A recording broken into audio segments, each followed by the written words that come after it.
Bonjour Jean-Jacques Kourlianski, vous êtes chercheur à l'IRIS, spécialiste de l'Amérique latine et responsable de l'Observatoire d'Amérique latine à la Fondation Jean Jaurès. Comment s'explique le succès d'un ancien militaire nostalgique de la dictature? Bon, il faut revenir à 2016. 2016, la destitution de la présidente élue, Dilma Rousseff. Et donc le Brésil est rentré dans un contexte institutionnel très particulier de démocratie surveillée par l'établissement économique et financier du Brésil, qui a défait toute la politique sociale, diplomatique du Brésil, qui avait été construite à l'époque du Parti des travailleurs, donc de Dilma Rousseff et de Lula. Donc ce sont les erreurs du PT pour qu'on en arrive là? Et donc, ce sont des élections, je dirais, de l'intolérance. Donc, c'est la revanche de l'électorat. Il y a eu une étude sur qui sont les électeurs de Bolsonaro, de Jair Bolsonaro. Alors, ce sont des hommes blancs, résidant dans le sud-est du Brésil, et disposant d'un revenu confortable de 5 à 10 fois le salaire minimum. Donc c'est la catégorie sociale qu'on appelle au Brésil la classe moyenne, qui en France serait les classes moyennes aisées, qui se sont senties mises à l'écart à l'époque des présidents du PT, Lula, et qui, au travers de ce personnage effectivement hors du commun, qui rappelle, si on veut chercher un modèle, il rappellerait le président des Philippines, Rodrigo Duterte, dans ses excès verbaux, dans sa violence. Mais disons que dans la mesure où il refuse les augmentations d'impôts, il veut même baisser les impôts, privatiser, supprimer les retraites par répartition, autoriser le port d'armes, il s'est fait rebaptiser dans les eaux du Jourdain par un pasteur pentecôtiste. Donc il symbolise quelque part cet électorat blanc qui veut sa revanche. Il ne faut pas oublier que le Brésil a été le dernier des pays à abolir l'esclavage, donc ça a beaucoup marqué les mentalités. Et la période de Lula-Dilma Rousseff, ça a été quelque part la remise à niveau social d'un électorat issu, dans sa grande majorité, de la population qui avait été mise en esclavage. Et donc c'est une revanche des élites, disons, des élites entre guillemets sociales et économiques qui souhaitent que les compteurs politiques soient remis à l'heure, et donc ce sont pour moi des élections de l'intolérance. Quels sont les atouts de Fernando Haddad maintenant? Est-ce qu'il peut surmonter le discrédit du parti?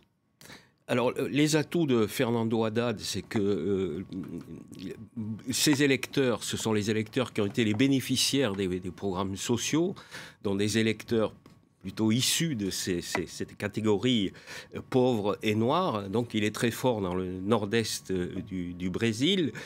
Le problème, c'est qu'il a en face de lui les médias, les milieux financiers et économiques, la presse, la grande presse, et également les milieux évangélistes qui sont très présents dans les catégories les plus pauvres et qui font... C'est un paradoxe, parce que Jair Bolsonaro a été marié 3 fois, il peut plus rester dans l'église catholique, donc il fallait qu'il bascule dans l'évangélisme, alors que Fernando Haddad ou Lula ont eu une vie personnelle et familiale tout à fait classique et conforme aux critères qui seraient exigés des défenseurs de la famille.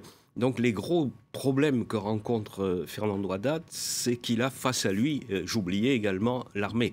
L'armée qui, non seulement en ce qui concerne les cadres de réserve, soutiennent pour beaucoup d'entre eux la candidature de leur ex-collègue Jair Bolsonaro, mais également les militaires actifs. L'armée, elle n'a pas été épurée depuis la dictature, l'armée? Non, à la différence de l'Argentine et même du Chili, il n'a jamais été possible de faire procéder à une épuration de l'armée.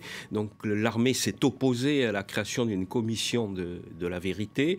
Et donc Bolsonaro revendique ce qui s'est passé pendant la dictature militaire comme étant un grand moment de démocratie. Il l'avait dit d'ailleurs pour justifier la destitution de la présidente Dilma Rousseff au mois d'avril 2016. Il avait dit elle est destituée. Il n'a pas parlé de corruption, rien du tout. Elle est destituée parce qu'elle est communiste. Elle n'a jamais été accusée parce de corruption. Non, Dilma non, Rousseff. non. Quelles peuvent être les conséquences de l'élection de Bolsonaro sur un plan économique et social au Brésil?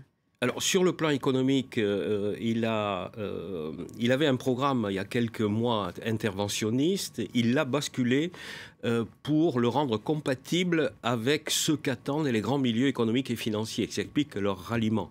Donc, privatisation, perpétuation de l'austérité budgétaire pour rembourser la dette, probable suppression ou des programmes sociaux, en particulier de la bourse famille.